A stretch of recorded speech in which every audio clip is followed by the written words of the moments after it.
A man's laughter, sharp and arrogant, cut through the polite murmur of the ballroom. That man was Marcus Vance, and he was pointing at his ex-wife.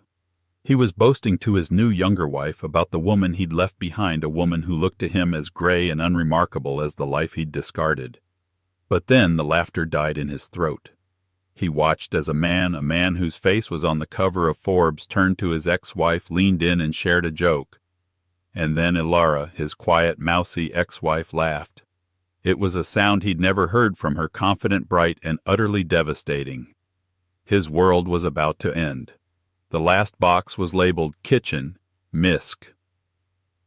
Ilara Vance, née Taggart, pressed the packing tape down with a sigh that seemed to draw the very last of her old life out of her lungs.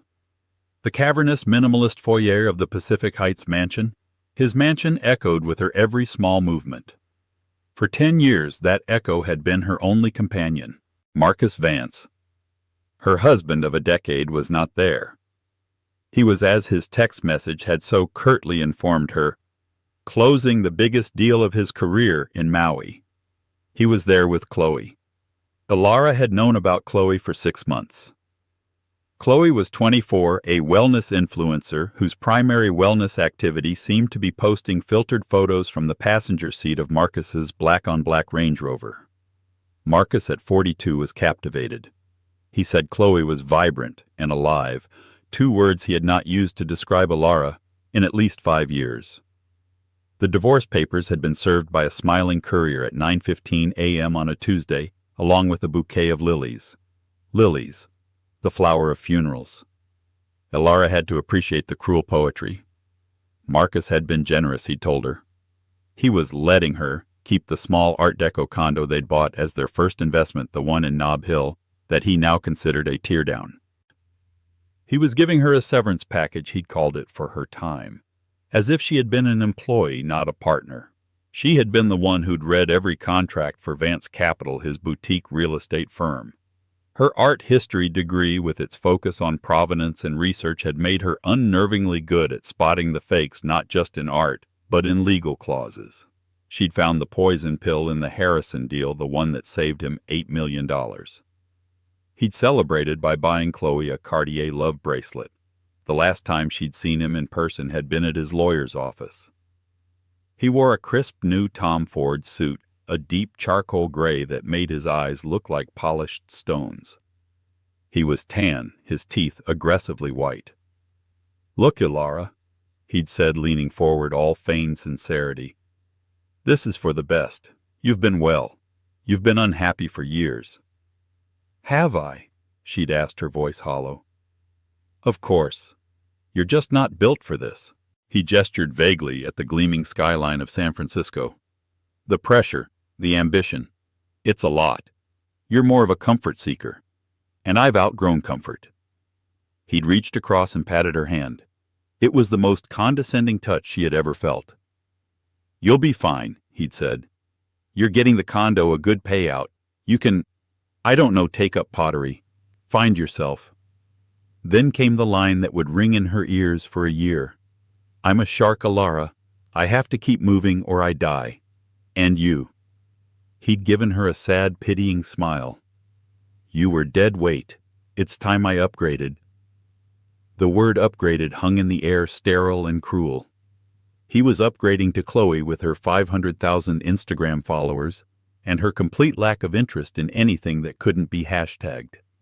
Now standing in the empty foyer, Ilara picked up the box.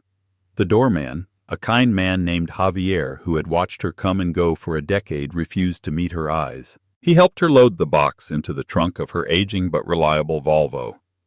Not the Range Rover, not the Porsche 911 he'd bought for them, but that she was never allowed to drive. As she drove away from the towering glass house, she didn't look back. She didn't cry. Not yet. She drove down the winding hill past the perfect manicured lawns and felt an emotion she hadn't expected. It wasn't sadness. It was silence. The crushing, humming silence of a life that had just been completely and expertly erased. She was 40 years old and she had no idea who she was. Marcus was right about one thing. She had to find herself. Not for comfort, but for survival. The Nob Hill condo was a time capsule. The furniture was from their early days, a mix of crate and barrel and lucky antique store finds. It was smaller, darker than the glass palace she'd left, but as Alara walked in, she ran a hand along a familiar worn velvet armchair and felt the first pinprick of something. Not home, but a start. The first 2 months were a blur of beige. Alara slept late.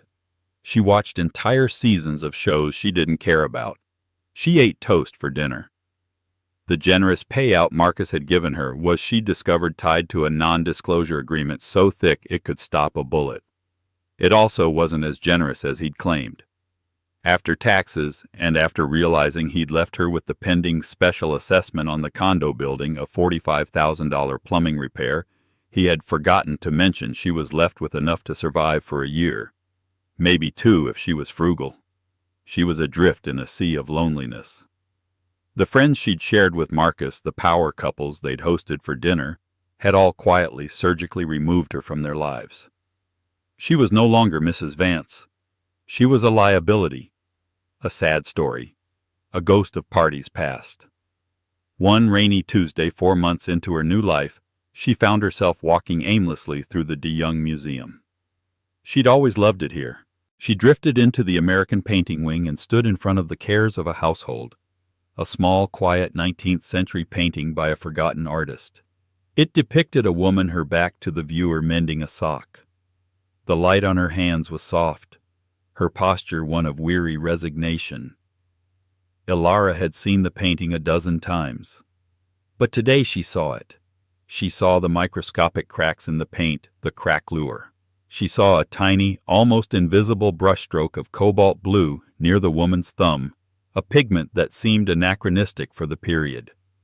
She went home, and for the first time in months, she opened her laptop for a reason other than streaming. She pulled up her old graduate school textbooks, logged into the private art databases she still miraculously had access to, and she began to work.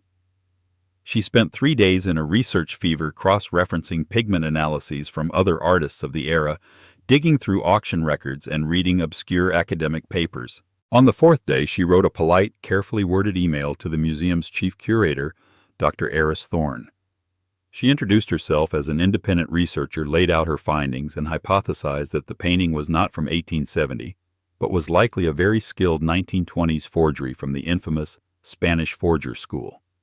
She cited the cobalt blue, the specific pattern of the artificial craquelure, and an auction record from a Parisian house in 1923 that listed a painting with the same dimensions and a suspiciously vague provenance. She hit send at 300 a.m., her heart pounding. She expected no reply. She got one 2 hours later. "Dear Ms. Taggart," it read, "I am in my office. Can you be here in 30 minutes? A.T." Dr. Eris Thorne was a formidable man in his late 60s with a shock of white hair and eyes that missed nothing. He was also, Alara would learn, the uncle of Damien Thorne, the reclusive tech billionaire. Eris ran the Thorne Foundation's massive arts and antiquities division. Alara, in her only good blazer, sat across from him as he grilled her for an hour. He pulled the painting from a private vault. He handed her a loupe. "Show me," he said. And she did. She pointed out the flaws, the tells, the tiny signatures of a forger. She spoke with a passion and clarity that had been dormant for a decade. When she was finished, Eris Thorne sat back and stared at her. "I've been looking at that painting for 20 years, he said not unkindly. "And I never saw the blue. You're right." He paused. "I'm having the piece moved to forensics. You're also unemployed, are you not?" Alara bristled. "I'm an independent researcher." Eris smiled. "No, you're not. You're a brilliant, underutilized asset who just saved my museum a great deal of embarrassment. I have a backlog of authentication queries from my nephew's foundation. He buys impulsively. I need a second pair of eyes. Someone meticulous. Someone who likes to be right." He offered her a contract, not a salary. The pay was project-based. It was less than she'd spent on groceries for Marcus's dinner parties. "I'll take it," Alara said without hesitation. She walked out of the museum into the bright San Francisco sunlight. It was the first time in 10 years she hadn't been Mrs. Vance. She was a Laura Taggart consulting art historian. She had a $45,000 plumbing bill, a tiny condo, and a job. It was, she thought, the richest she had ever been. Marcus Vance was on top of the world. Or at least he was on the 58th floor of the Salesforce Tower, which in San Francisco was the same thing. His new penthouse was a monument to glass steel and his own ego. Chloe loved it. She loved the view, the floor-to-ceiling windows, and the way the city's lights sparkled like a diamond necklace just for her. She'd posted 142 Instagram stories of the movie and tagging the architect, the designer, and the delivery service that brought their $30,000 cloud sofa. "It's all about the brand, babe," she'd explained to Marcus, her thumb a blur as she edited a selfie. "We are the brand. Vance Capital. Chloe Vance. It's synergy." Marcus didn't entirely know what she meant, but he loved the sound of it. He loved the way she looked in the tiny, expensive dresses. He loved the way other men looked at her. He'd upgraded, and he wanted the world to know. Their wedding had been the talk of the town, a $500,000 affair in Napa, complete with a celebrity DJ and a tequila luge that Chloe had insisted on. Marcus had winced at the bill, but when the photos appeared in Modern Luxury magazine, he'd felt the familiar rush of validation. But behind the filters, the brand was cracking. The synergy was expensive. Chloe's wellness brand was, as far as Marcus could tell, a bottomless pit for his capital. There were product launches for aura-cleansing facial mists retreats in Bali for her influencer friends, and a constant voracious need for new content, which translated to new designer wardrobes, new cars, and new exotic vacations. "Babe, I need the new G-Wagon. The black on black is my vibe. It's a write-off for the brand," she'd pouted. He'd signed the lease. "My friends are all going to St. Bart's for New Year's. We have to go. Think of the content," she'd insisted. He'd chartered the private jet. Meanwhile, Vance Capital was sputtering. The market was tight, and Marcus's shark instincts were proving to be flawed. Without Alara's cautious, meticulous eye, he'd rushed into 2 major deals. The first was a commercial development in the Presidio, a can't-miss luxury co-working space. He'd signed the loan guarantees, personally skimming the contract because he was late for a flight to Cabo. He'd missed the accelerated repayment clause tied to occupancy rates. Now, with the space half empty, the bank was calling.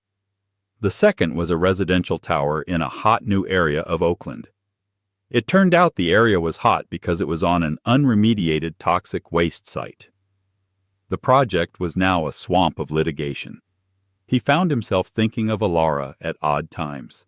He'd be in a meeting and he'd miss the way she could sit in the corner silent and then later hand him a single-page memo summarizing every person's weakness and every flaw in the proposal. He'd be looking at a contract and the legal jargon would swim before his eyes. Chloe, when he'd asked her to look at a document once, had laughed and said, "Babe, I don't do boring. Let's order sushi." He was hemorrhaging money. The confidence he projected was a hollow shell. The boasting was no longer a celebration. It was a defense mechanism. He was terrified. He was working 80-hour weeks not to get ahead but to plug the leaks to maintain the illusion to fund the brand. One night he came home late, exhausted. The penthouse was dark save for the blue glow of Chloe's phone. She was in bed, scrolling. "Hey," he said, shedding his jacket. "Tough day." "Mm-hmm," she replied, not looking up. "Did you see my new post, the one with the green juice? It got 20,000 likes. My agent says I'm this close to landing the new Body Firm protein powder sponsorship. Chloe, we need to talk about the Amex bill." She finally looked up, her perfectly sculpted brows furrowing. "What about it? Was it that Fendi bag?" "It was on sale, Marcus. It was practically an investment." "The whole bill, Chloe. It's a lot. We need to cut back."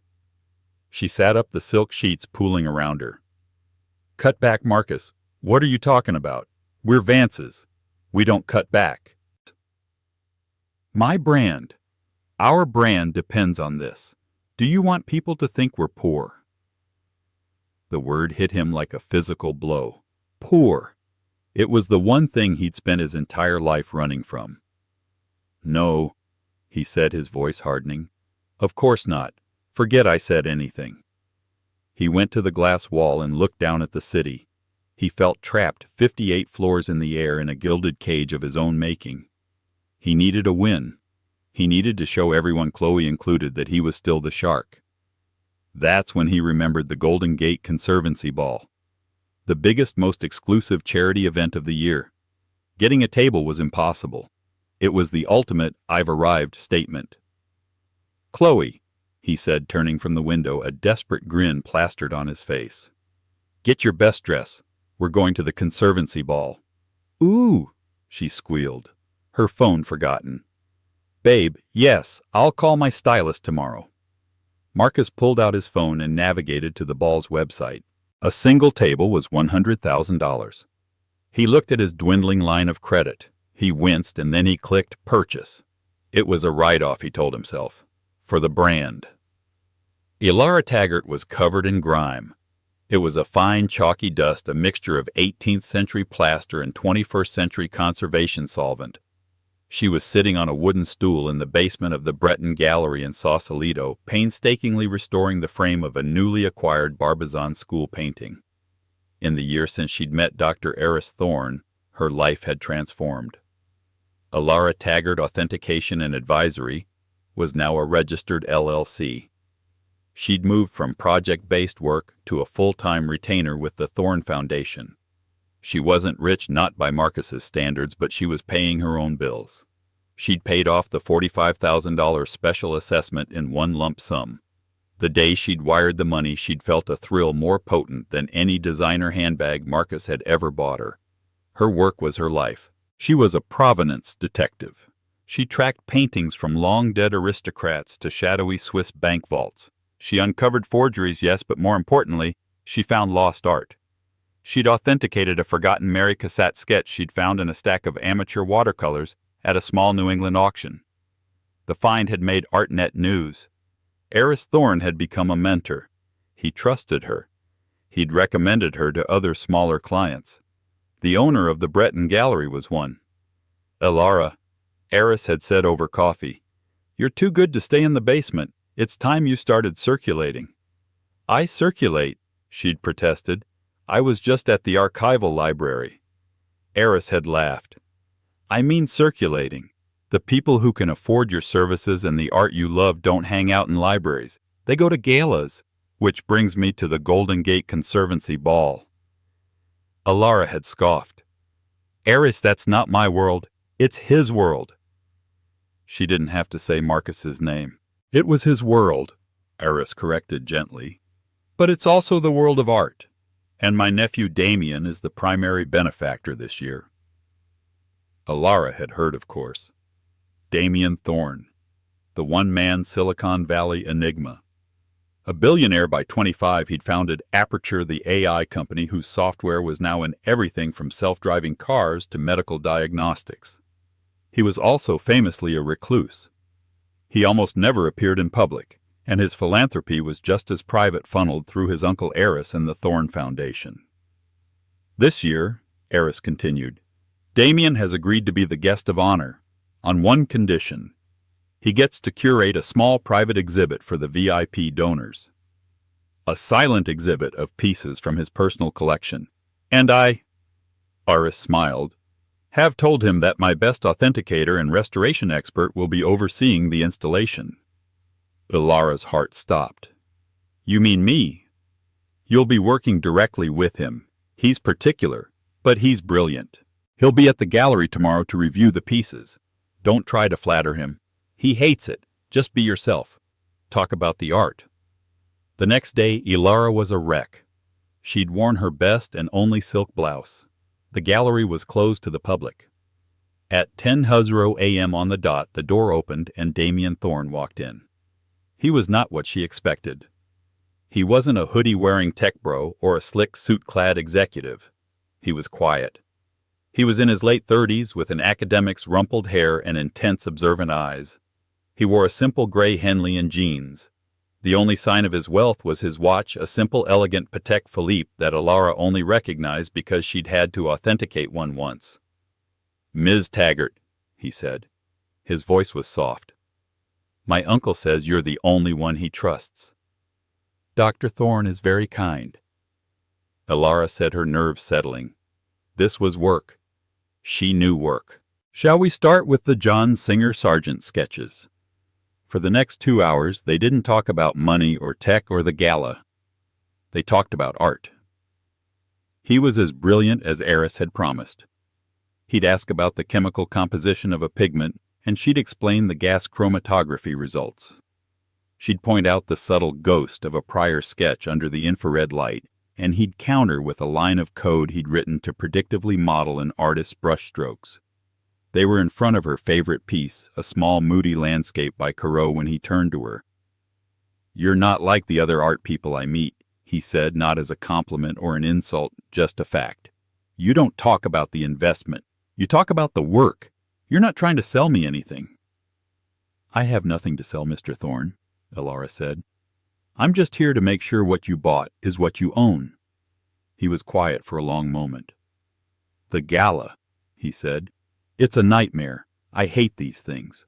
But it raises a lot of money for the parks. The silent exhibit is my compromise. You'll be there, of course, to walk the VIPs through." "I'll be there to set it up and oversee it, yes." "No," he said more firmly. "After your duties are done, you'll be at my table, as my guest." Alara blinked. "Mr. Thorne, I couldn't. I'm staff." "You're my expert," he countered. "And I want to continue our conversation about the Corot. I have a theory, and besides," he added, a flicker of a smile on his face, "I'm going to need someone to talk to who isn't asking me to fund their crypto startup. It's non-negotiable, Ms. Taggart." She looked at this quiet, intense man. "In that case, I'll need to find a dress." "My uncle's assistant can handle that," he said, already turning back to the painting, his mind moving on. "Now show me that brushstroke again." Alara smiled. She had an invitation. Not as a +1, not as dead weight, but as an expert. As Alara Taggart. The ballroom at San Francisco City Hall was a masterpiece of Beaux-Arts architecture, and tonight it had been transformed. Thousands of gardenias and white roses hung in fragrant garlands from the gilded balconies. The rotunda glowed under a soft golden light, and the murmur of the city's elite old money and new tech politicians and philanthropists filled the vast space. Marcus and Chloe Vance made their entrance at 8:15 p.m. fashionably late. Chloe was a vision in fire engine red. The dress was a couture piece from a designer Marcus had never heard of, and it was aggressive. It was slit to her hip, cut down to her navel, and covered in enough sequins to blind a passing driver. She looked, Marcus thought, with a swell of pride, like $1,000,000. She'd cost him in total far more. "Babe, is my highlighter too much?" she whispered, angling her face for an imaginary camera. "It's perfect," Marcus said, squeezing her hand. He was in a bespoke Tom Ford tuxedo, a classic black with a subtle woven silk pattern. He felt powerful. He'd already had 2 scotches in the limo, and the familiar warm buzz of confidence was thrumming in his veins. They found their table number 1 front and center. He'd paid for it. He'd donated, as the program read. He held court greeting other finance bros and their wives with loud, back-slapping familiarity. He bought a round of $300 a glass champagne. "Marcus, you're a legend," said a hedge fund manager named Todd. "How's the new life?" "Can't complain. Todd can't complain." Marcus boomed, draping his arm over Chloe's bare shoulder. "Upgraded the model, you know. The new one's faster, sleeker, and a hell of a lot more fun to drive." The table roared with laughter. Chloe giggled and tapped him on the chest. "Stop it, babe." Marcus scanned the room, drinking it all in. This was his world. These were his people. He was a shark, and this was his ocean. Across the room, in a small, roped-off gallery adjacent to the main rotunda, Alara Taggart was checking a light fixture. She was invisible and she preferred it that way. Her evening had been one of quiet, focused work. She'd spent the VIP hour from 700 to 800 p.m. in the silent exhibit, walking 3 small, hushed groups of donors through Damien Thorne's collection. She'd explained the brushwork on the Sargent sketches, the history of the Corot landscape, and the painstaking restoration of a Byzantine icon. The donors, people who normally glanced at art for half a second, were captivated. Damien Thorne had stood in the back watching a small content look on his face. Now her duties were over. The exhibit was closed. "Wonderful work, Ms. Taggart," Damien said, materializing at her elbow. "You have a gift. You make them listen." "They're just paintings," Ilara said, smoothing her dress. "They tell their own stories." "Most people are deaf." He offered her his arm. "Shall we—" "I believe they're serving the main course." Ilara took his arm. The dress Eris's assistant had handled was a deep midnight blue velvet. It was simple, long-sleeved, and had a high neck. It was the most elegant thing she had ever worn. It molded to her figure in a way that was modest yet undeniably alluring. Her hair was pulled back in a simple low chignon. A pair of diamond and sapphire earrings, on loan from the Foundation's collection, were her only jewelry. They walked out of the gallery and into the main ballroom. The orchestra swelled. As they were escorted to table number 2, Damien Thorne's table, a hush seemed to follow them. People weren't just looking, they were staring. The city's most reclusive, most powerful billionaire walking in with who? The table was small, just 8 people. There was Damien Ilara Eris Thorne, and his wife, a visiting Nobel Prize-winning scientist, the mayor of San Francisco, and the museum's new director. Ilara was seated between Damien and Eris. She was by a factor of about $10 billion the poorest person at the table. She had never felt more at ease. They talked about the new exhibit. The mayor asked Ilara's opinion on a public arts initiative. The scientist and Damien fell into a deep, incomprehensible discussion about neural networks. At table number 1, Marcus Vance was starting to get annoyed. He'd seen Damien Thorne's entrance. Everyone had. "Who the hell is that with him?" Todd, the hedge funder, asked, squinting. Marcus followed his gaze. He saw the dark-haired woman in the blue velvet dress. He saw the back of her head, the simple chignon. She looked familiar. "Probably his new PR girl," Chloe said, reapplying her lip gloss. "Or his sister. She looks boring." "Yeah," Marcus said, turning back to his champagne. "Boring." But something pricked at him. A weird, uncomfortable sense of déjà vu. He'd seen that dress or one like it. No, he'd bought Ilara a dress like that once for a Christmas party. She'd said it was too much and had worn a black sweater instead. He shook his head. It couldn't be. Ilara was probably at home in the kiddie condo, eating toast and watching a documentary.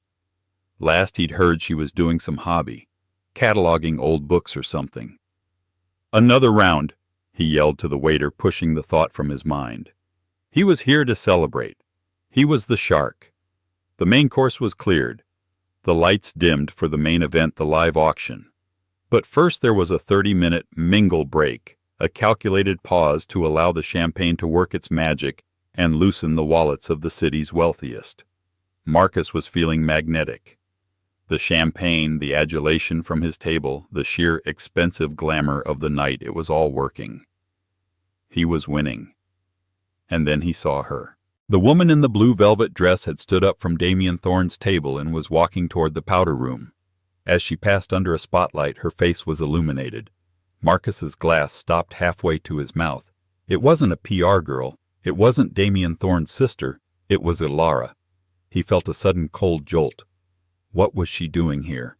And at that table, he watched her walk. She was different. Her posture was perfect. She wasn't an upgrade, but she was polished. The frumpy, comfortable, dead weight was gone. In her place was this woman. A dark, possessive, and deeply insecure emotion twisted in his gut. It was an outrage. This was his world. She didn't belong here. "Babe," he said, grabbing Chloe's arm. Come with me. There's someone I want you to meet. Who? Chloe asked, bored. My ex-wife. This got Chloe's attention. She loved a good dramatic confrontation. It was content. She stood, smoothed her red dress, and followed him, a smirk playing on her lips. Ilara was on her way back from the powder room when Marcus stepped directly into her path, blocking her. Well, well, well, he said, his voice a low, condescending drawl. Ilara, my God, it is you. Ilara stopped. Her face, which had been relaxed and smiling, became a polite, neutral mask. Hello, Marcus. Chloe. She nodded at them both. She was calm, too calm. I barely recognized you. Marcus continued, his eyes raking over her. The dress, the earrings. You clean up better than I remember. Thank you, Ilara said, her voice cool. If you'll excuse me, I need to get back to my table. Your table? Marcus let out a short, barking laugh. Right, I saw. Table number 2, Damien Thorne's table. How'd you manage that, Ilara? Did you get a temp job with the catering staff? Chloe snickered behind him. I'm not with the catering, Marcus, Ilara said. Oh, I get it, he said, his voice dropping to a conspiratorial whisper loud enough for half the room to hear. Of course, you're with him. You always were a quiet one, Ilara. I never figured you had it in you. A gold digger. My mousy little ex-wife landing the biggest whale in the ocean. Honestly, I'm impressed. He was loving this. He was rewriting the narrative in real time. She hadn't left him and found herself. She'd just found a richer him. It was the only explanation that made sense. Chloe, this is my ex, Ilara. The one I told you about, he said, puffing out his chest. Ilara, you've met my wife Chloe, right? We just got back from Mykonos. Our new penthouse is finally done. You should see the view. It's a bit out of your old price range, I'm afraid. But you, he winked, you seem to have found a new price range all your own. Good for you. Ilara just stared at him. She didn't flinch, didn't cry, didn't get angry. She just watched him. This lack of reaction infuriated him. He wanted her to be jealous. He wanted her to be devastated. Marcus, Ilara said, her voice dangerously quiet. You should stop talking. Why? He sneered. Am I embarrassing you in front of your new benefactor? No, a new voice said. A soft voice. Damien Thorne had walked up behind Ilara. He hadn't come to rescue her. He'd come because she was late. Marcus froze. His blood, which had been buzzing with champagne and adrenaline, turned to ice water. The Damien Thorne. He was standing right there. Excuse me, Damien said, placing a gentle hand on Ilara's back. Is there a problem here? Marcus went from predator to prey in a nanosecond. He plastered a sycophantic, terrified smile on his face. Mr. Thorne, sir, no problem at all. Just catching up with an old acquaintance. Marcus Vance. Vance Capital. He stuck his hand out. Damien looked at the hand for a second before reluctantly shaking it. His grip was brief, his hand surprisingly rough. Vance, Damien said, his eyes flat. Vance Capital. He tilted his head as if accessing a file. Right. You're the one who defaulted on the loan for the Presidio Heights deal. The world stopped. The music, the chatter. Marcus's heart. It wasn't a public fact. It couldn't be. He'd just missed one payment. He was in negotiations. I don't know what you're talking about. Marcus stammered, his face going blotchy and red. You don't? Damien asked, genuinely curious. My foundation was the primary lender on that project. We bought the debt from the bank last week. You didn't know. He turned to Ilara. See, this is what Eris is always telling me. I need to pay more attention to the people side of the paperwork. Chloe, who had been preening, was now staring at Marcus, her face a mask of horror. Defaulted, she whispered. Mr. Thorne. Marcus was desperate. It's a simple misunderstanding. Elara wasn't with the catering, Damien said, cutting him off completely as if he'd already finished with him. She was curating the exhibit for my private collection. Her eyes are remarkable. Yes? Marcus seized on it. A remarkable decorator. She always had a knack for, pillows. This was the final fatal mistake. Damien looked at Marcus, and for the first time a flicker of emotion crossed his face. It was sheer unadulterated pity. Mr. Vance, Damien said, his voice suddenly sharp as a surgeon's scalpel. Elara is not a decorator. She is without question the finest art authenticator on the West Coast. Her work on the Cassatt provenance last month just saved my foundation, and by extension me, from a $20 million fraud lawsuit. He looked at Elara and his entire face softened. She's not a gold digger, as you so charmingly put it. She's my new partner. The silence that followed Damien's words, new partner, was a living thing. It was thick, heavy, and suffocating. The orchestra, which had been playing a light Vivaldi, seemed to have tapered off its notes, dying in the vast, gilded rotunda. People weren't just staring. They were craning their necks. Waiters holding trays of champagne stood frozen, their professionalism momentarily forgotten. This was social death live and in public. Marcus Vance felt the blood drain from his face, leaving a cold, prickling sweat. Defaulted and fraud lawsuit were the two phrases that had been echoing in his nightmares for a month. To hear them spoken aloud here by this man was like a physical blow. He was a shark. Sharks keep moving. He had to attack. He looked at Elara, truly looked at her, and his terror curdled into a familiar dark possessive rage.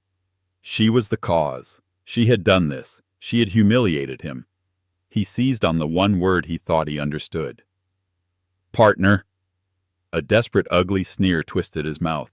He let out a choked barking sound that he intended as a laugh. Oh, he said, his voice a hoarse stage whisper. Partner. Right.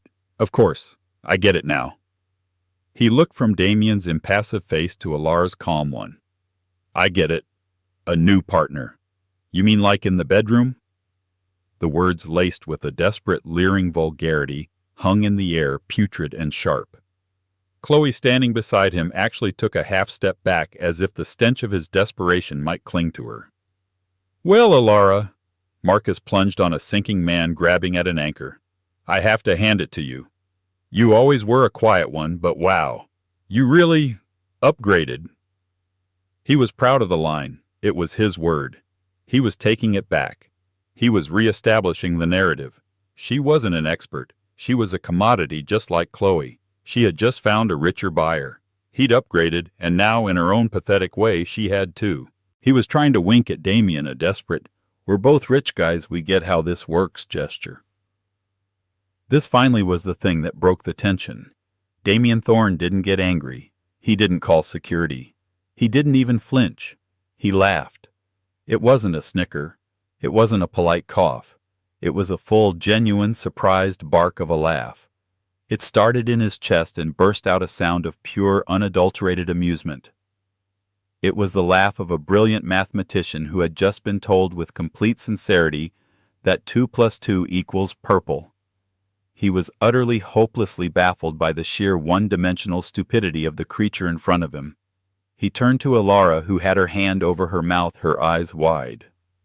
And when she saw the unrestrained academic amusement on Damien's face, something inside her finally irrevocably snapped. She laughed. It started as a gasp, a sudden intake of air. Then a small sound escaped her, a sound she didn't recognize. It was bright. It was clear. It wasn't the polite, mousy titter she'd used for 10 years at Marcus's dinner parties, when he told a joke she'd heard a dozen times. It wasn't the strained, sad sound she'd made when he'd called her dead weight. This was a laugh from her soul. It was the laugh of a woman who had spent a year in the dusty, silent archives meticulously cleaning the grime off a masterpiece, only to have a drunk, arrogant fool stumble and mistake her for the janitor and try to explain to her what art was. It was the sound of a decade of being underestimated, of being told she was too quiet, too cautious, not ambitious, and unhappy, all boiling away in a single glorious, liberating moment. She was laughing at him. Not at him. She was laughing past him. She was laughing because she finally truly in this ballroom of 1%ers understood. He didn't matter. He was irrelevant. The sound of their combined laughter, his a deep surprise baritone and hers a clear ringing soprano, was the most devastating sound Marcus had ever heard. It was an echo of a world he couldn't enter. It was the sound of an exclusive joke, and he was the punchline. The laughter died down, but the smiles remained. Damien Thorne turned back to Marcus, who looked like a man who had just been slapped. "Mr. Vance," Damien said, and his voice was now dangerously precise, the voice of a man who builds systems and hates bugs. "You misunderstand. Again." He put his arm not around Ilara's waist in a possessive gesture, but on her shoulder, a gesture of deep, respectful camaraderie. "When I say partner, I am not using your limited vocabulary. This isn't an upgrade. This is an investment in talent." He gestured to the ballroom at large. "You see, Mr. Vance, your world is built on upgrading, on acquisitions. On leveraged debt for commercial properties you don't have the foresight to manage." Marcus visibly flinched. "My world," Damien continued, "is built on information, on finding the one true, verifiable thing in a sea of fakes. And Ilara is the best at finding the truth I have ever met." He turned the full force of his attention on Marcus. "Ilara wasn't with the catering. She wasn't here to find a benefactor. She was here because I begged her to be. She curated the silent exhibit for me tonight. You see, the Thorne Foundation is officially launching a new venture in partnership with Aperture AI.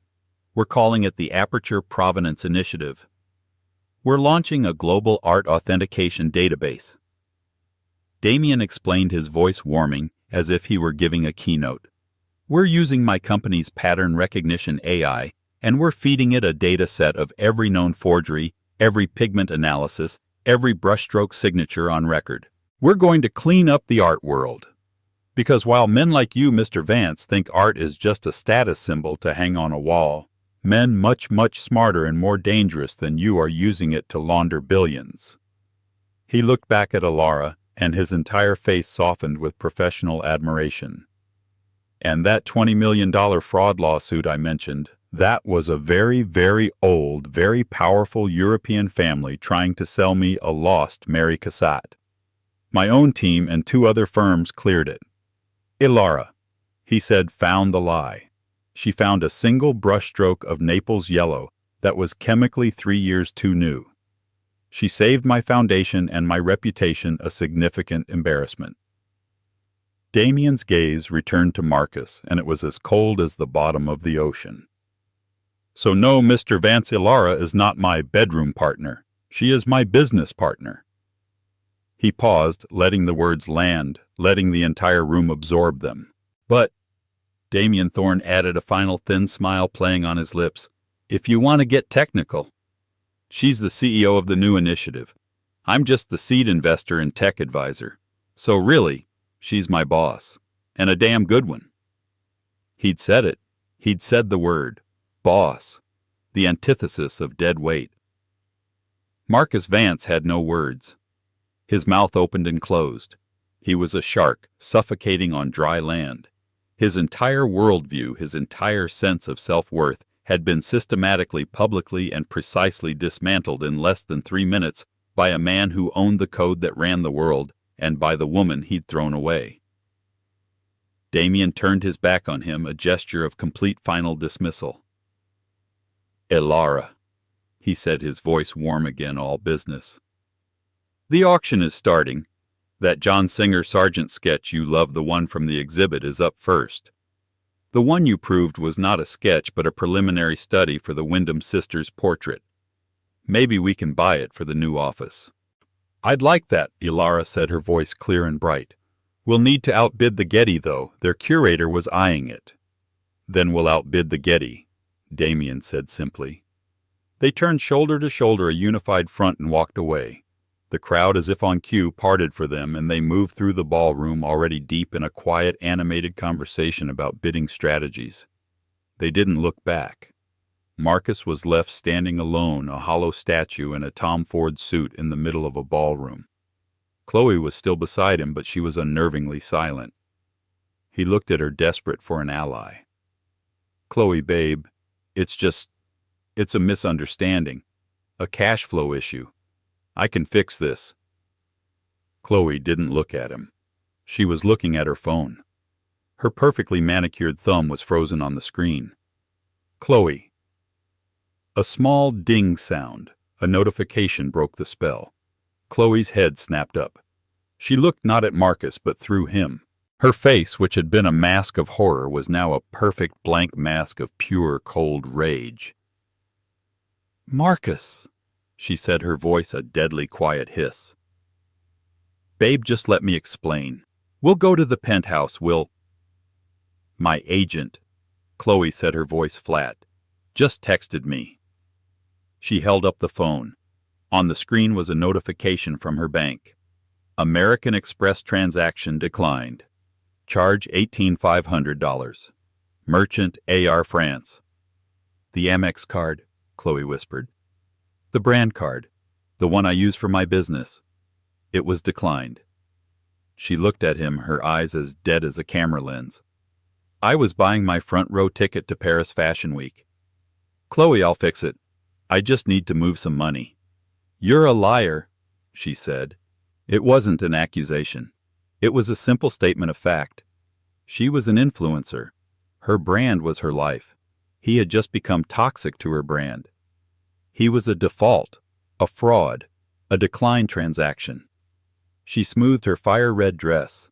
She readjusted her content smile. And then, with a precision that was almost beautiful in its ruthlessness, she turned and walked away from him. She didn't go to the exit. She didn't go to the powder room. She glided with perfect practice poise directly to table number 1. She stopped right behind Todd, the hedge fund manager, the one who had been laughing at Marcus's jokes an hour earlier. She leaned down and purred, "Todd, darling, I just had the worst thought. We don't have a single selfie together tonight. Can you believe it?" Todd, who had watched the entire execution, looked from the defeated Marcus to the gorgeous Chloe. He made a quick, cold calculation. "Chloe," he beamed, "you're a genius. Let's fix that right now." Marcus Vance was left completely, utterly alone. He was an island of social leprosy. The waiters were now walking in a wide, noticeable circle around him. The chatter and laughter of the gala resumed, but it felt different. It felt like it was pointed at him. His Tom Ford tux, which had felt like armor, now felt like a cheap, heavy costume. The champagne in his gut tasted like bile. He was the shark, all right. A shark who had just been gutted, filleted, and left to rot on the deck, all while the partygoers laughed and pointed. Across the room, the auction began. "First, we have Lot 34, the auctioneer called out. "A magnificent and newly authenticated study by John Singer Sargent." Marcus watched his ex-wife, the woman he had called dead weight, lean in to confer with the most powerful man in the room. She was listening. Then she shook her head, said something, and Damien nodded, giving her a look of complete, unadulterated respect. And as Damien Thorne raised his paddle to place the first multi-million-dollar bid, Alara Taggart was still smiling. The best revenge isn't loud. It's a life lived well on your own terms. Alara didn't need to destroy Marcus. His own arrogance, his own hollow foundation took care of that. She just needed to become herself. She didn't land a billionaire. She earned a partner. She didn't get revenge, she got respect. And in the end, that was the one thing Marcus Vance could never, ever buy. What did you think of Alara's story? We all know someone who has been underestimated, who has been called dead weight. What's the best success story you've ever witnessed? Let me know your thoughts in the comments below. If you love this story and want to hear more tales of drama, justice, and incredible transformations, make sure to hit that like button. Share this video with someone who needs to hear it. And of course, subscribe for new stories every week. You never know whose life is about to get an upgrade. What does a woman do when she's been underestimated her entire life? when her brilliance has been dismissed as a hobby and her loyalty has been treated as a given. You're about to hear the story of Alara Hayes, a woman who sat in a 40th floor boardroom surrounded by lawyers ready to pick her life apart. They watched her as she signed the papers, noting her calm, steady hand. Her husband thought he was getting away with everything. He thought she was broken. He had no idea that her signature wasn't an act of surrender. It was the pulling of a trigger. Because that very night, Alara Hayes flew off in a billionaire's private jet, leaving behind nothing but the smoking ruins of a life that was never truly hers. The chandeliers in the penthouse foyer were baccarat, a gift from Marcus's father, and Alara Hayes had always privately thought them ostentatious. Tonight they seemed to drip with a particular mocking brilliance, casting splintered light on the 38 guests streaming in. This was the night of the Thorn Capital Annual Foundation benefit, a name that implied institutional significance. In reality, it was Marcus's yearly command performance, a $2,000 a head party in his own home to fund a foundation that bore his name, but was run entirely and unpaid by his wife. Alara herself was a vision of curated perfection in a midnight blue Carolina Herrera gown. Her dark hair was swept into a chignon so precise it could have been drawn by a compass. She smiled, her lips the exact shade of a neutral, inoffensive rose. She was the perfect hostess. She was the perfect wife. "Ellie, darling," Marcus boomed his voice, a full production broadcast. He was handsome in the way of a man who spent a fortune to look rugged and effortless. He wore a custom Tom Ford suit, but his tie was artfully loosened, his cuffs undone. He was the maverick financier. "Senator Harrison, you know my brilliant Ellie. She does all this, you know. I just write the checks." He kissed her a dry, proprietary peck on the cheek that was pure theater. Alara smiled at the senator. "We're just so glad you could be here. The initiative for the children's literacy program is very close to my heart." "You're an angel, Alara. A goddamned angel." The senator slurred slightly, already deep into the vintage Dom Perignon. Alara moved through the crowd, a symphony of air kisses, murmured compliments on a new pair of Graf earrings and gentle steering hands toward the silent auction items. She had curated these items herself a week at a private villa in Lake Como, a walk-on role in an off-Broadway play, a private dinner cooked by Jean-Georges von Gerichten. She knew down to the dollar what each of her husband's powerful, insecure friends would be willing to pay to outbid the others. She was brilliant, and no one in this room knew it. To them she was Alara Thorne, the lovely, quiet, Stanford-educated art history major who had landed Marcus. They had no idea that when Marcus panicked over a hostile market, it was her quiet analysis of behavioral economics that calmed him. They didn't know that the killer closing line in his last keynote speech was one she had written plucked from her thesis on Renaissance patronage. She saw him across the room by the floor-to-ceiling windows that looked out over Central Park. Marcus was laughing, a hand pressed to the small of a woman's back. The woman was not a guest. It was Tiffany, the new 24-year-old junior marketing associate at Thorn Capital. She was poured into a red Hervé Léger dress that left nothing to the imagination, and her laughter was loud, a high-pitched, girlish shriek. Alara watched her expression as placid as the glass of still water in her hand. Marcus's hand was too low. It was on the curve of her there. It was brazen. It was arrogant. It was, Alara realized with a sudden glacial clarity, the end. This wasn't a suspicion. She had known in the abstract way one knows the weather is changing that Marcus's attention was wandering. But this was different. This was a public, humiliating declaration of his power. He could do this in her home, at her event, and know that she would do nothing. She was the perfect, calm, supportive wife. She was furniture. A cold, sharp focus settled over her. The clinking glasses, the drone of conversations about St. Bart's and interest rates, it all faded into a dull roar. She wasn't devastated. She wasn't angry. She felt for the first time in years utterly and completely awake. She slipped away from the party, gliding down the marble hallway to Marcus's private study. The room was his sanctuary, mahogany leather, a faint smell of expensive scotch. She didn't turn on the lights. She walked to his massive, gleaming desk. His personal laptop was open. He was careless. Why wouldn't he be? Ilara never came in here. She didn't need a password. She knew them all. His was Thorn Capital God 1. Her own on her simple MacBook was a complex 20-character alphanumeric string. She opened his email. It was disgustingly easy. A folder labeled TIFF. It wasn't just flirtations. It was meticulous. Hotel reservations. The new Amman, New York under a false name. Receipts from a private jeweler. A Gmail calendar shared with Tiffany planning a birthday trip to Necker Island. A trip Ilara had originally planned for their anniversary, but which Marcus had regretfully canceled due to a board emergency. But it was the last email that held her gaze. It was a draft sent to his personal lawyer, Harrison Wilcox. The subject line was Asset Restructuring, Personal. She read it, and then she read it again. He was moving assets. Their assets. He was creating a new firewalled LLC. He was meticulously planning to leave her, but he wasn't just planning to leave her. He was planning to ruin her. The plan was to saddle their joint accounts and her personal holdings with all his recent highly leveraged and deeply risky personal trades. He would declare the business insolvent, transfer the good assets to the new LLC, and leave her with the apartment which she now saw was mortgaged to the hilt and a mountain of debt. He would paint himself as the victim of a bad market and her as the high-maintenance wife he could no longer afford. He was going to leave her with nothing.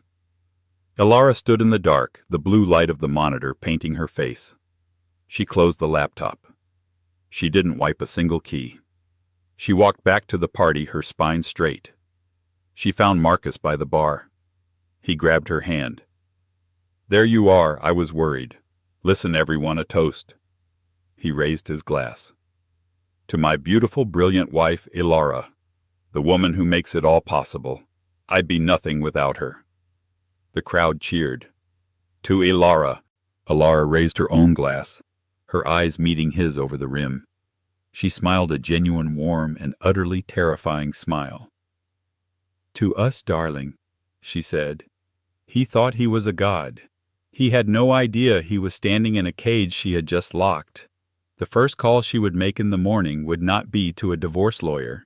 It would be to a man Marcus didn't even know existed. A man who collected art companies and, most of all, secrets. The name Nikolai Volkov was not one you'd hear at Marcus Thorne's parties. Volkov was a different species of predator. While Marcus and his cohort conspicuously consumed their Patek Philippe watches, their Hamptons shares, their boisterous charity galas, Volkov moved in silence. He was a ghost, a first-generation tech billionaire who had emerged from the post-Soviet wreckage with a mind like a steel trap and a rumored $40 billion in assets. He didn't own a sports team.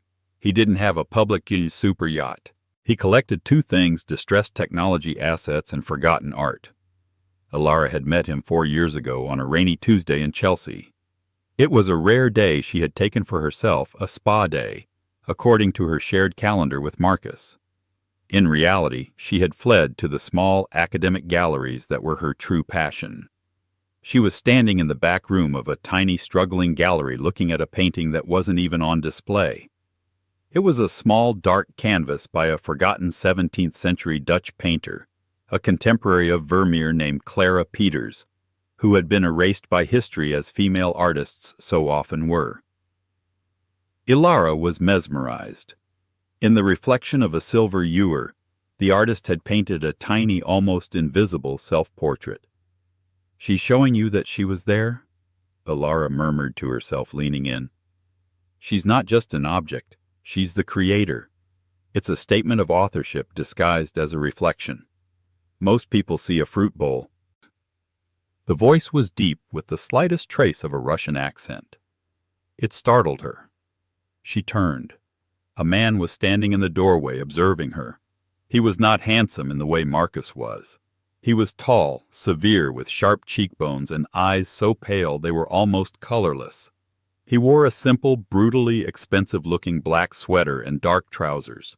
He looked like a monk who had just executed a hostile takeover. Most people aren't looking, Elara replied, turning back to the painting. She felt strangely no need to be polite. And you are? He asked. I'm looking. You're Elara Thorne, he stated. It wasn't a question. Wife of Marcus Thorne, Thorne Capital. Elara's spine stiffened. She turned to face him fully. And you have me at a disadvantage. Nikolai Volkov. He said the name as if it were a weather report. Elara recognized it, of course. She was married to a finance man. She read the journal. This was the man who had famously bought a rival's company just to liquidate it, claiming it was intellectually inefficient. Mr. Volkov, I'm surprised to see you here. This gallery isn't exactly high profile. High profile art is for museums and fools, he said, walking to stand beside her. He stared at the Peters. Why do you like it? I don't like it. I respect it. The artist Clara Peters. She was painting these intricate prunkstilleven showy still lifes for male patrons, but she was hiding herself in plain sight. In the reflection on that cup on the pewter on the glass. She was signing her work over and over in a world that didn't want to see a woman's signature. She was brilliant, and she was forced to be subtle. Nikolai was silent for a long moment. He didn't look at Elara, he looked at the painting.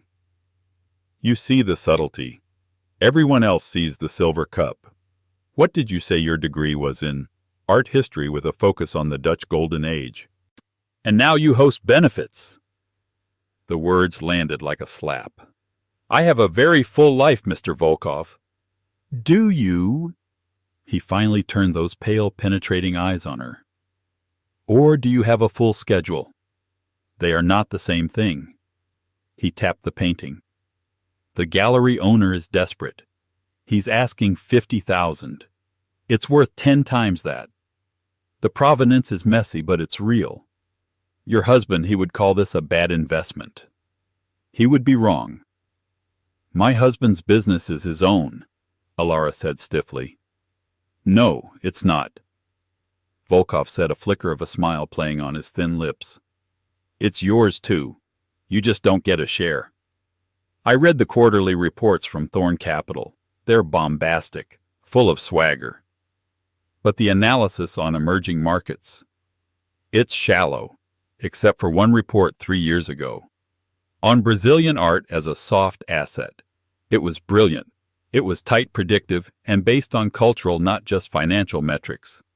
He never published another one like it. I always wondered who really wrote it. Elara felt a flush creep up her neck. It was her thesis paper repurposed. Marcus had borrowed it for a newsletter. You're mistaken, she said. Volkov shrugged. Perhaps. He turned to the gallery owner, who was hovering nervously. I'll take the Peters, and I will pay you $100,000 for it on the condition that you tell no one I was here. He handed the man a black card. He then turned back to Elara. He pulled a different card from his wallet.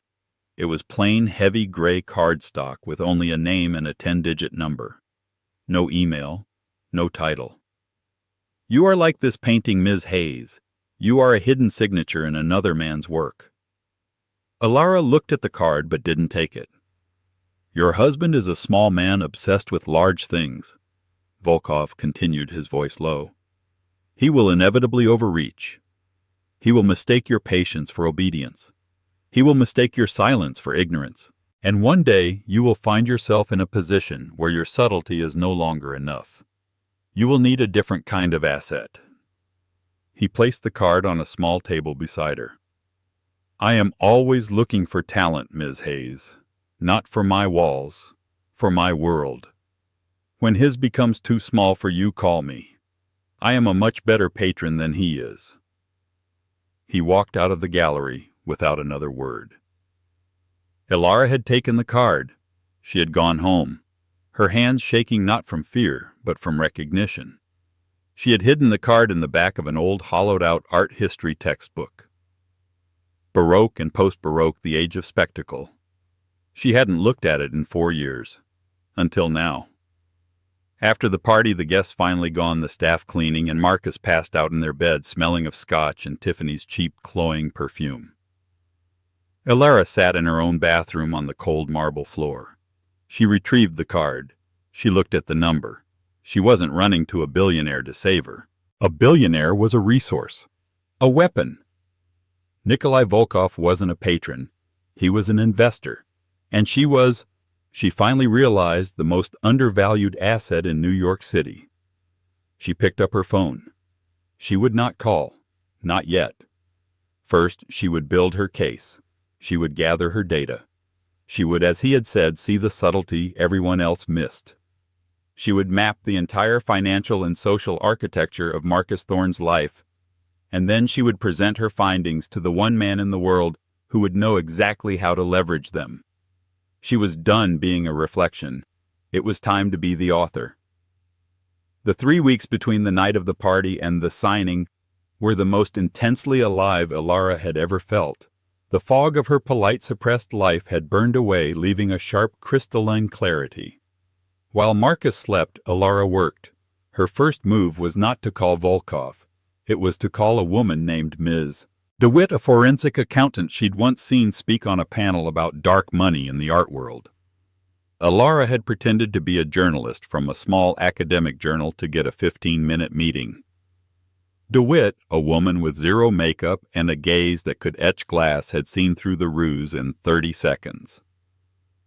"You're not a reporter. You're a client. Or you will be. Who's the husband?" Elara had at the time been frightened by her own audacity and had demurred. Now she called DeWitt's office. "I'd like to retain Ms. DeWitt's services. My name is Elara Hayes. The target is Marcus Thorne. Thorne Capital." There was a pause on the line. "Ms. DeWitt can see you. Thursday, 9 a.m. The meeting was in a bland, anonymous building in the financial district. Ms. DeWitt's office was not an office. It was a secure data room. "You have 60 minutes. Go," DeWitt said, gesturing to a chair. Elara didn't sit. She laid out her case. She had spent a week creating a full cross-referenced dossier. She had Marcus's asset restructuring email. She had the secret Amex Black statements which she'd gotten by calling and impersonating his flustered new assistant. She had a list of the shell corporations he was using. He thought he was clever using art-based names like Andromeda LLC and Orion Holdings, a little joke between them from their honeymoon in Greece. It never occurred to him she would remember. She had mapped out the high-risk leverage he was playing with the exact properties he had used as collateral. She had even, with a sickening lurch, found the file for the promise bracelet from Harry Winston, a $75,000 gift to Tiffany billed to a joint account as consulting fees. DeWitt listened, her face impassive. She scrolled through the files Elara had brought on a secure encrypted drive. "He's arrogant," DeWitt said, "and sloppy. He's mixing personal and business, using joint assets to secure non-liquid high-risk ventures. He's planning to declare personal bankruptcy on the joint assets while the corporate entity survives under a new name. You'll be left holding the bag. A very large, very empty bag." "I know," Elara said. "He's also, I suspect, committing wire fraud." DeWitt's eyebrow shot up. "Suspect? He has a major deal he's trying to close. The Andromeda deal. He's wooing a consortium of Japanese investors. But his numbers are inflated. He's projecting revenue based on assets he doesn't actually own yet. He's using the potential value of my family's art collection, which is currently on loan to the Met, as collateral in his soft assets prospectus." "Is your name on that collection?" "My maiden name, yes. It's held in a trust my grandfather started.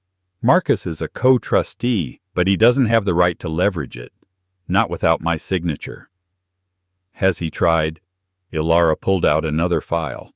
A letter of intent, with a forged signature. Her signature. Only it was wrong. He had copied the signature she used on thank-you notes, a looping friendly Elara Thorne. Her legal signature, E.M. Hayes, was a different thing entirely. A small, sharp, unreadable mark. DeWitt finally smiled. It was not a nice smile. He's not a wolf. He's a puppy, but a dangerous one. We can destroy him in court. It will take 2 years, cost you 7 figures, and be all over page 6. I don't want to destroy him in court, Alara said, her voice quiet. I don't have 2 years, and I don't care about the money I'm owed from the marriage. I care about what he's stealing. What do you want, Ms. Hayes? I want leverage. I want a clean, quiet, and very, very fast exit. And I want to ensure he cannot touch my family's trust ever again. I want him contained. DeWitt nodded. Containment. That's a different fee structure. We can't just react. We have to act. We need to get him to violate a court order. We'll need to set a trap. I already have one in mind, Alara said.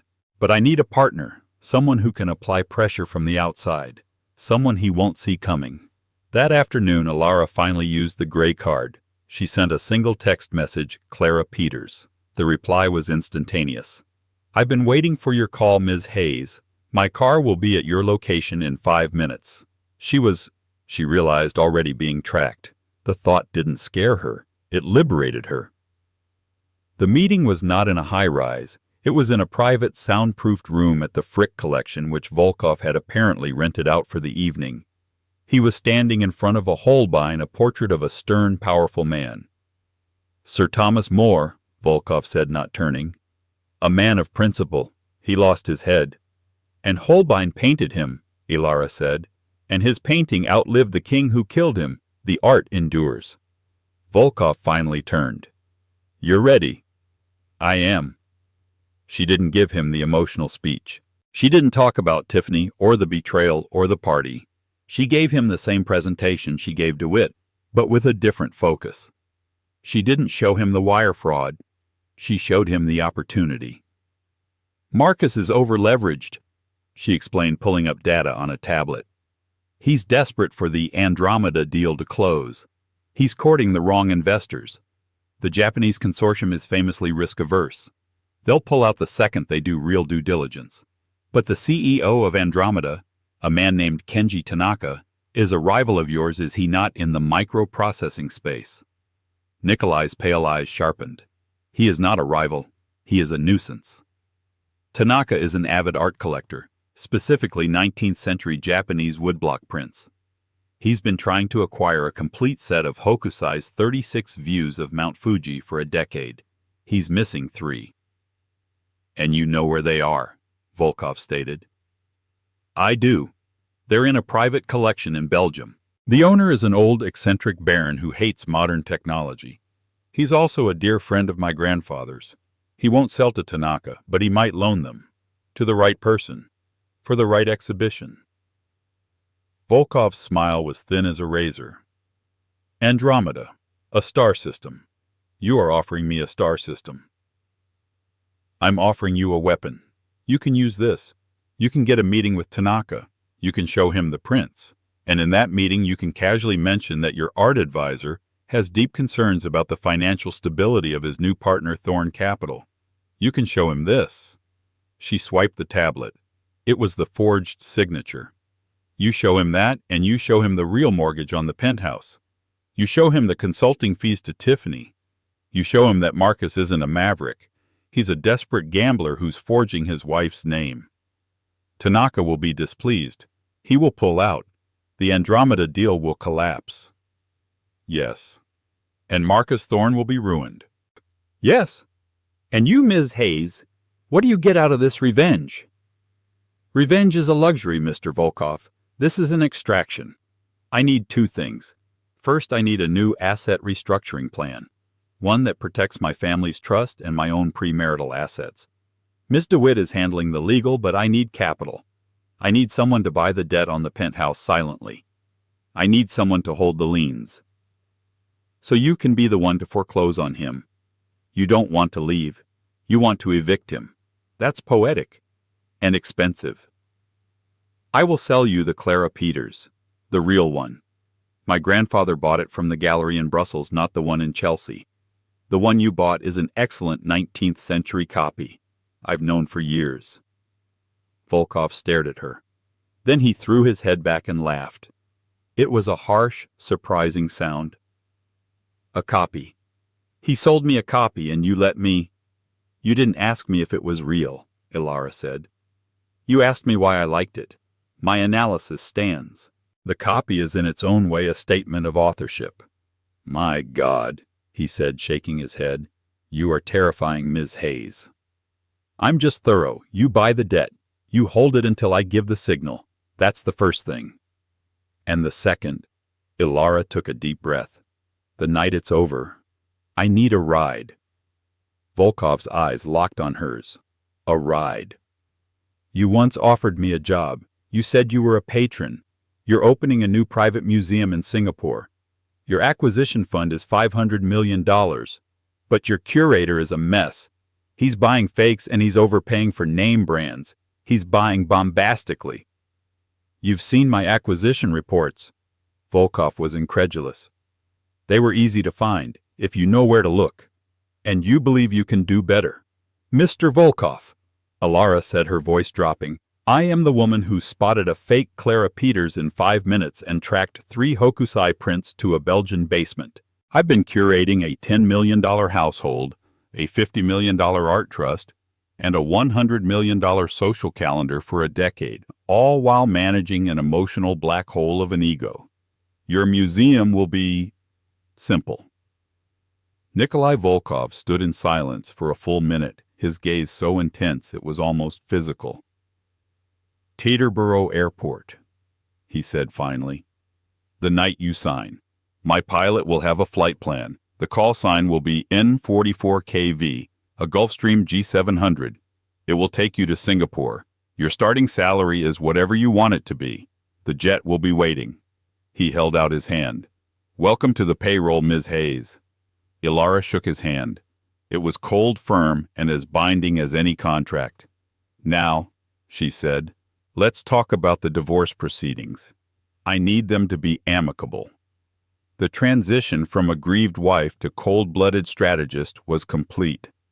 Ilara's home, the vast Upper East Side penthouse, was no longer a cage. It was a theater of war, and she was its sole director. Her performance as Ellie, the sad, slightly lost but ultimately accommodating wife, began.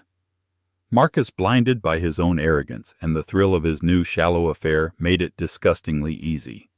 2 days after her meeting with Volkov, Marcus finally confessed.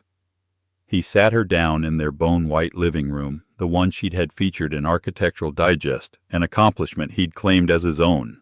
He was trying to look remorseful. Ellie, I don't know how to say this. He began, running a hand through his expensive hair. We've grown apart. Ilara had artfully applied a serum to her eyelashes that made them glisten as if she were holding back tears. She looked at him, her eyes wide with a perfectly calibrated mixture of shock and pain. Apart, Marcus. What are you talking about? I've met someone, he said, plunging ahead, relieved that she seemed to be crumbling. It just happened. Tiffany, from marketing. She's not you, Ellie. She's simple. And I need simple right now. Simple. The word hung in the air. Ilara felt a hysterical laugh bubble in her chest, but she crushed it, turning it into a small wounded gasp. Tiffany, she whispered, but she's a child. She's 24. And she sees me, Ellie. She's not, you know, complicated, like you. Complicated. That was her, the art history-loving, book-reading, quiet burden. I don't know what to say, she stammered, looking down at her hands. This was the moment. You don't have to say anything, he said, visibly relaxing. He was getting off easy. Look, I'll be fair. I'll be more than fair.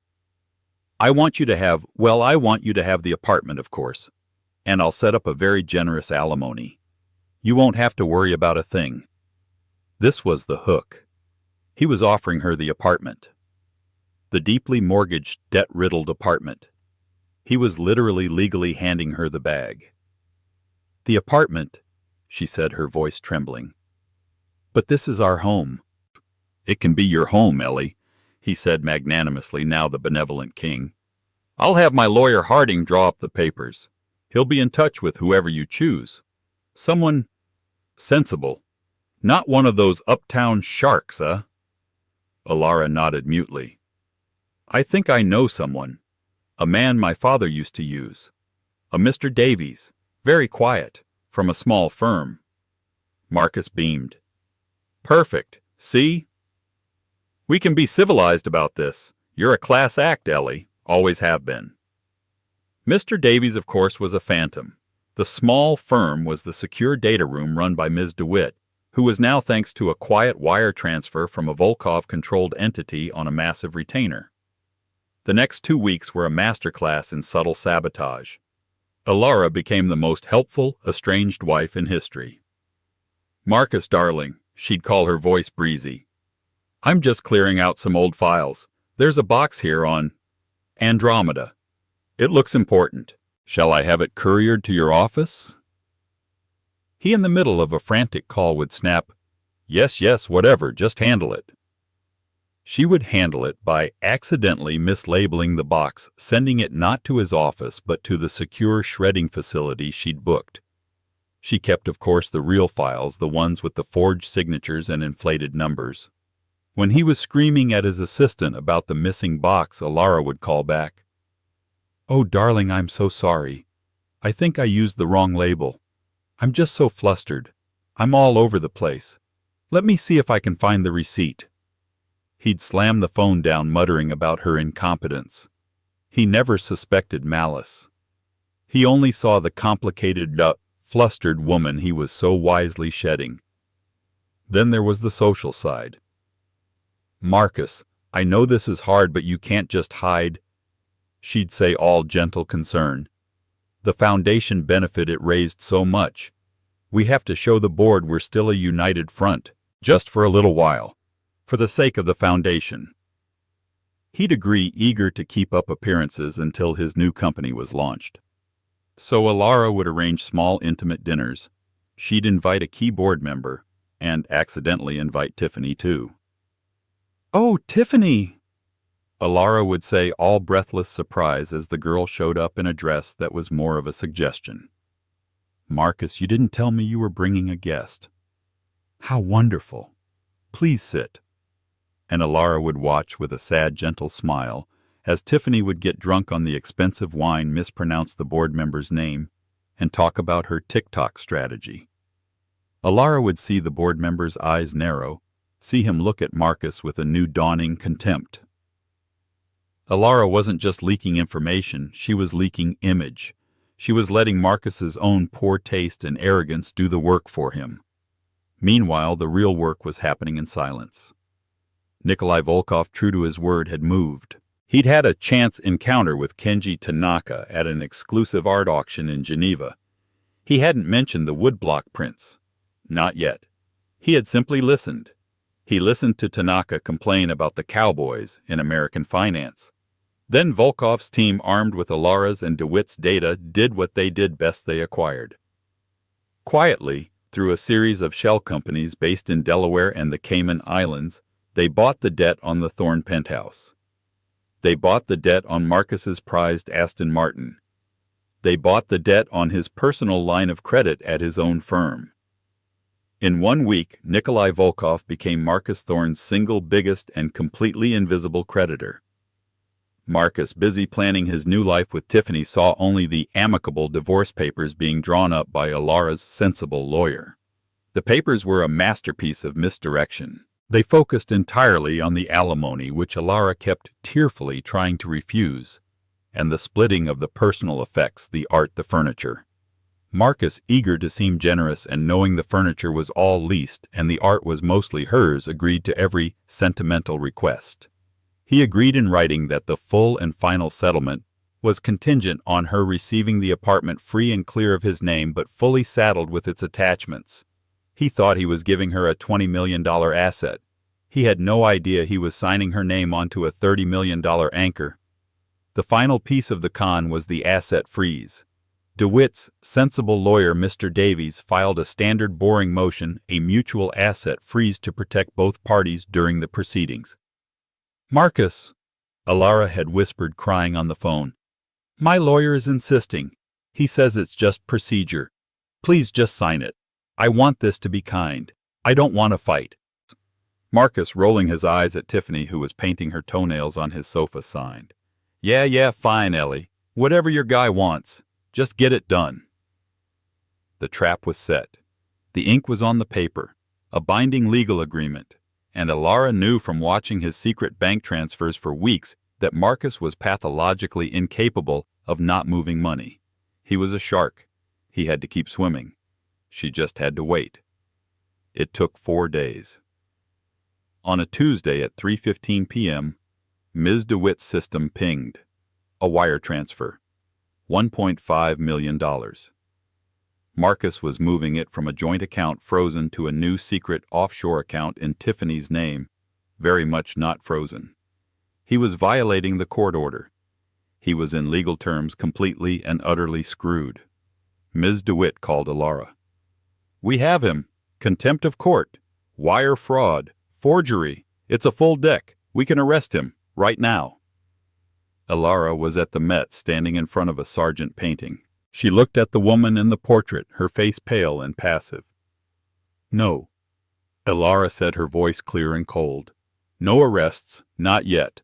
Let him close the Andromeda deal. Let him get all his ducks in a row. I don't want to just catch him. I want to watch him fall. The signing is on Friday.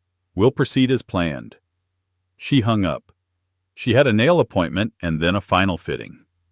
Not for a gown. For a suit. An armor of her own. The battle was over. All that was left was the execution. Friday, 10:00 a.m. The offices of Harrison Wilcox Marcus's lawyer were on the 40th floor of the Seagram building. They were a temple of masculine mid-century power, dark wood steel glass, and an oppressive moneyed silence. Marcus was already there, pacing by the window, looking down at Park Avenue. He looked incredible, Alara thought, with a detached anthropological curiosity. He was tanned from a business trip to Miami, a long weekend with Tiffany. He wore a razor-sharp Brioni suit, a vibrant blue tie, and on his wrist the Patek Philippe Nautilus she had given him for their 5th anniversary. He looked every inch the king of his world. He smiled when she walked in, a smile of pure, condescending relief. Ellie, you're on time. Fantastic. His lawyer, Harding, a large man with a florid face, stood and gave a curt nod. Mrs. Thorne. Alara was not Ellie. She was not Mrs. Thorne. She was a stranger. She had spent 2 hours that morning on her appearance. It was not a divorce look, no sad mousy bun, no revenge dress. It was a board meeting look. She wore a severe, immaculate, cream-colored pantsuit by Acris. Her hair was not in a chignon, but cut. It was a sharp, angular bob that framed her face. Her only jewelry was a pair of simple diamond studs. She carried a single, thin leather valise. She looked like she was there to acquire the building, not be partitioned out of it. Marcus, Mr. Harding, she said, her voice cool and neutral. She sat at the vast polished table. Where's your man? Harding asked, shuffling papers. Davies, is it? Ms. DeWitt will be joining us, Alara said. The name landed like a dropped stone. Harding's head snapped up. Excuse me. Marcus looked confused. Who? Harding knew exactly who. Diane DeWitt, the Vulture. That's your sensible lawyer, Ellie. What kind of game are you playing? It's Ms. Hayes, Alara said, and I'm not playing. The door opened and Ms. DeWitt entered, followed by 2 associates pulling wheeled briefcases. DeWitt was as always a vision in militant gray. She gave a sharp nod to Alara, ignored Harding completely, and sat.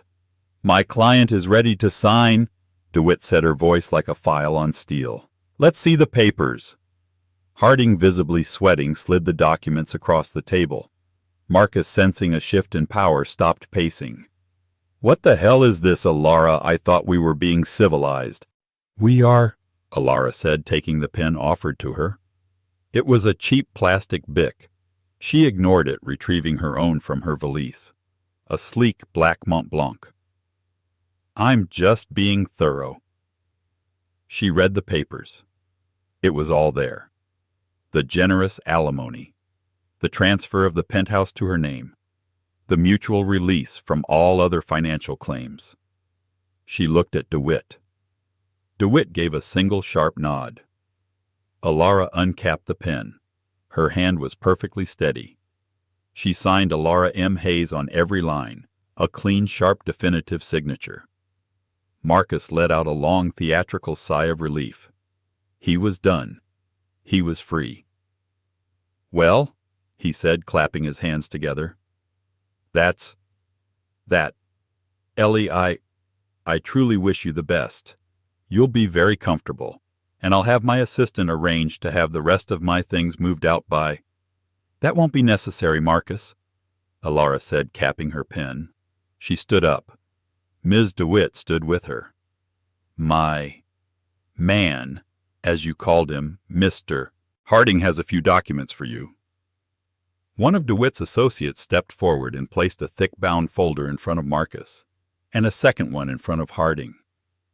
"What is this?" Marcus said, laughing. "A countersuit. It's too late, Ellie, the ink is dry." "Those are the divorce papers, yes," Alara said. "This," she tapped the new folder, "is a notice of foreclosure." The blood drained from Marcus's face. "What? That's not possible.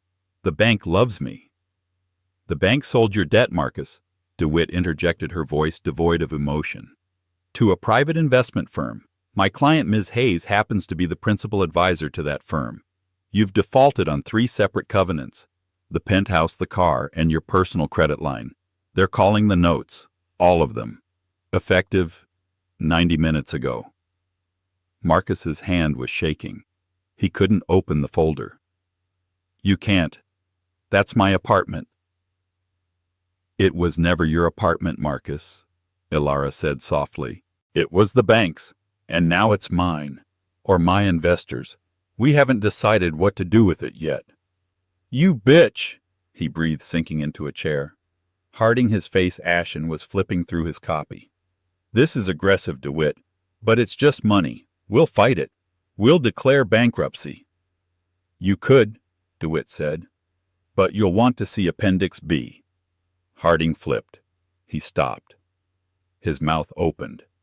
"That," DeWitt said, "is a printout of a wire transfer for $1.5 million, made on Tuesday at 3:15 p.m., from a frozen joint marital account to an unsecured offshore account in the name of Tiffany Renault.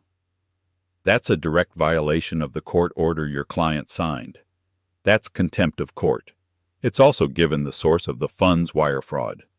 And," Alara said, stepping in, her voice clear and caring, "there's Appendix C."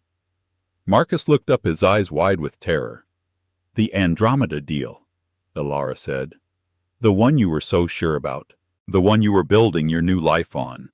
You forged my signature, Marcus. On a loan prospectus. You tried to leverage my family's trust." "It's just a draft," he stammered. "A projection." "A projection you sent to Kenji Tanaka," Alara said. "Pity. I happened to be having dinner with Mr. Tanaka last night. He was in town for an art exhibition." This was, Alara thought, the most beautiful lie she'd ever told. The meeting was in Geneva, but last night had a better, more brutal ring to it. "Mr. Tanaka was very interested in the forgery," she continued.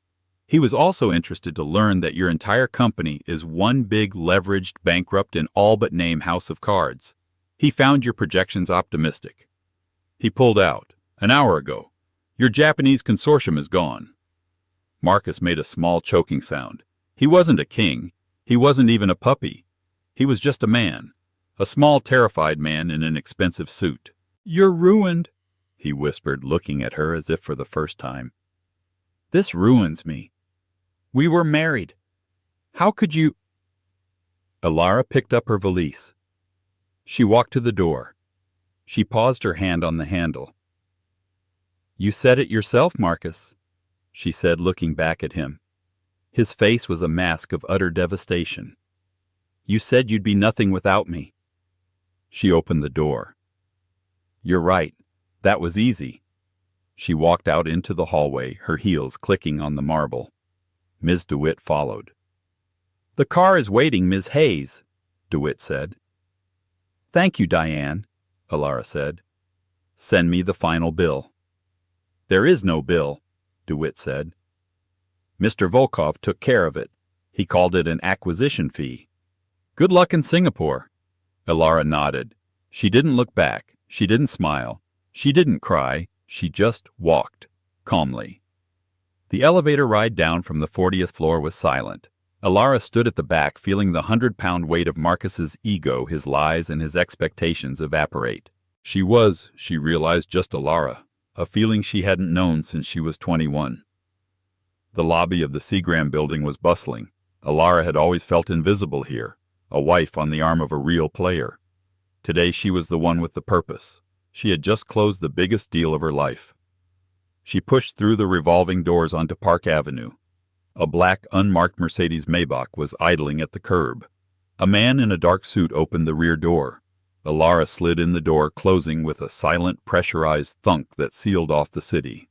"Ms. Hayes," a voice said. A woman sat opposite her, young, with a severe black bob and an earpiece. "I am Zoya, Mr. Volkov's executive liaison. Your transport to Teterboro is confirmed." "It's a pleasure to meet you, Zoya," Alara said. Zoya nodded. "Mr. Volkov is on video. He's in Tokyo." She tapped her iPad. Nikolai Volkov's face appeared in a room of paper screens. "It is done," he asked. "It is done," Alara confirmed. "Marcus, broken." A rare thin smile touched Volkov's lips. "Good." Tanaka was appreciative. "By tomorrow your ex-husband will be a pariah.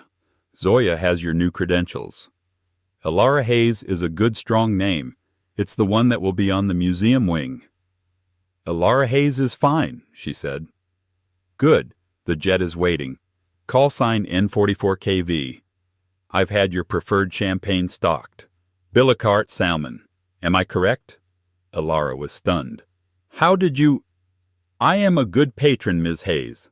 I pay attention." The screen went dark. Zoya handed Alara a slim carbon fiber briefcase. "Your new life, Ms. Hayes. Passport, credit cards, and a secure satellite phone. Your old phone, please." Alara looked at her buzzing iPhone. 18 missed calls. Marcus Thorne. She handed it to Zoya, who placed it in a metallic-lined bag to be disposed of. The Maybach left the city, crossing the George Washington Bridge. Alara looked back at the Manhattan skyline. It had never been her home. The car didn't go to the main terminal.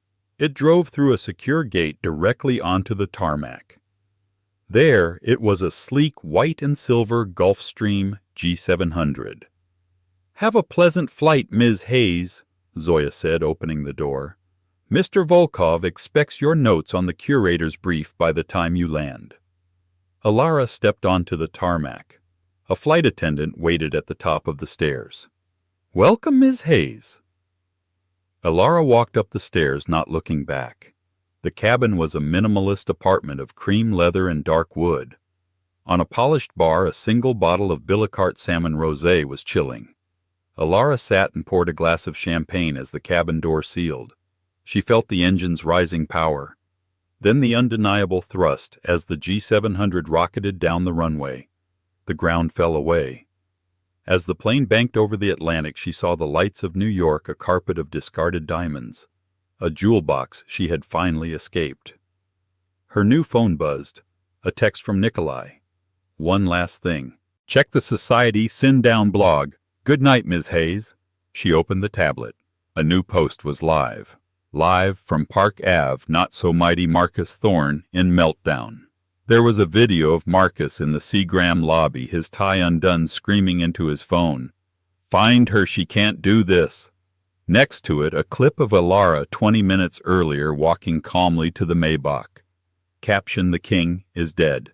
Long live the queen." Sources say Alara Hayes just pulled off the most legendary divorce in New York history. Where is she going? Stay tuned. Alara sipped her champagne. She was high above the clouds in the dark, silent peace of the stratosphere. She leaned her head back, closed her eyes, and for the first time in a decade, she was perfectly, absolutely, and exquisitely calm. 6 months later, the air in Singapore was heavy, warm, and smelled of frangipani and ozone. The grand opening of the Volkov Museum of Global Art was the single most talked about event in the art world. It was not a vanity project, it was a statement. The building itself was a marvel, and inside the collection was astonishing. It wasn't just the big names. A 17th-century Dutch still life, the real Clara Peters, was hung next to a hyper-modern digital piece by Rafik Anadol. It was a collection not about money but about conversation. It was intelligent, subversive, and in a word, Elara. Elara Hayes herself moved through the space not as a hostess but as a general. She wore a striking architectural gown, her eyes sharp and bright. She was not smiling. She was engaging. "The juxtaposition is daring," said a critic from the New York Times. "Putting the Hokusai prints in the digital influence wing.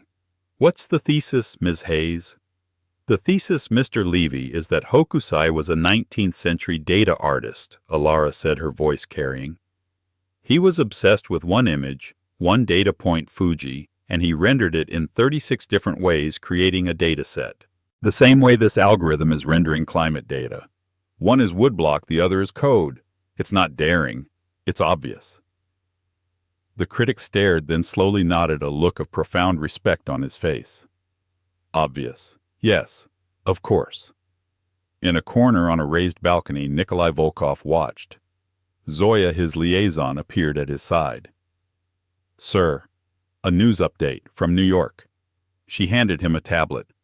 The headline was from the Wall Street Journal: Thorne Capital founder Marcus Thorne indicted on 12 counts of wire fraud, securities fraud, and perjury. The article detailed his spectacular, lightning-fast collapse. The forged signatures, the offshore accounts, it was all there.